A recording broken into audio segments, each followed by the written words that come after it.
ท่านนายกรัฐมนตรีสีนำวิกงานหอบด่านอยู่เมืองมุลประโมกเน้นใจการผลิตที่ทันสมัยติดพันกับการสร้างหากฐานการเมืองที่เข้มแข็งในวันที่25 เมษายน 2026ท่านสอนไซศรีพันดรกรรมการกลุ่มการเมืองศูนย์กลางพรรคนายกรัฐมนตรีแห่งสาธารณรัฐประชาธิปไตยประชาชนลาวในฐานะผู้สีนำหอบด่านแขวงจำปาสักและสมาชิกสภาแห่งชาติประจำเขตเลือกตั้งที่15ได้เคลื่อนไหวเยี่ยมยามพื้นฐานการผลิตเป็นสินค้าและพบปะโอล้มประชาชนอยู่บ้านนองงาเมืองมุลประโมกแขวงจำปาสักร่วมเดินทางติดตามมีท่านอรุณไซสุนราชกรรมการศูนย์กลางพรรคเลขาพรรคแขวงประธานสภาประชาชนแขวงจำปาสักพร้อมด้วยคณะนำขันศูนย์กลางขันแขวงและขันเมืองการเคลื่อนไหวครั้งนี้เป็นการลงไก่สิทธิแทนหากฐานเพื่อพันขยายมติกองประชุมขังปฐมฤกษ์ของสภาประชาชนแขวงจำปาสักสุดที่หาและเวียกงาน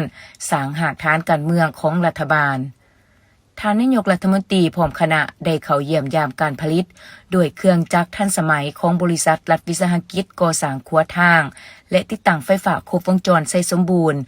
ท่านพันเอกศรีสงวนผู้บริหารบริษัทได้รายงานผลสำเร็จของโครงการเพื่อพัฒนาทงหน้า600 เฮกตาร์อยู่บ้านป่าโมกโดยน้ำใส่ทุนฮ้อนกว่า$10 ล้านสหรัฐเข้าในการสร้างระบบชลประทานและนำใส่เครื่องจักรทันสมัยครบวงจรเช่นโดรนหว่านปุ๋ยรถดำหน้าและโฮงสีทันสมัยที่สามารถผลิตข้าวสารได้40 ตันต่อวันเพื่อตอบสนองให้แก่กลุ่มกองทหารและสังคมโอกาสนี้ท่านนายกรัฐมนตรี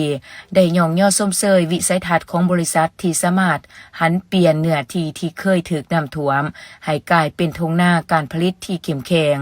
พร้อมทางสีนำให้บริษัทสืบต่อขยายเนื้อที่ให้ได้1,000 เฮกตาร์ในปี 2030และเป็นหัวจักรหลักแรงในการถ่ายทอดเทคนิคพร้อมทั้งรับซื้อผลผลิตจากประชาชนเพื่อยกระดับชีวิตการเป็นอยู่ให้ดีขึ้น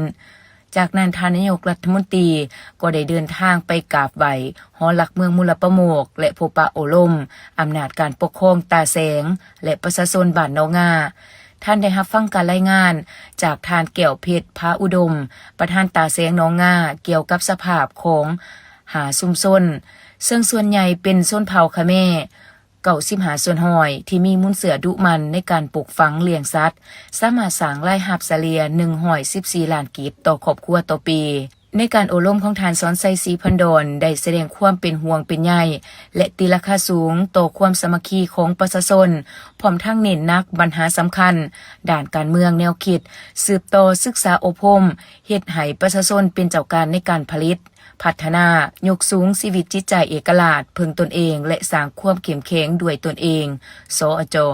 ด้านการพัฒนาสุกหยู่การผลิตเป็นสินค้าตามทิศ3 สางโดยอิงใส่ทาแห้งท้องถิ่นเช่นการปลูกมันต้น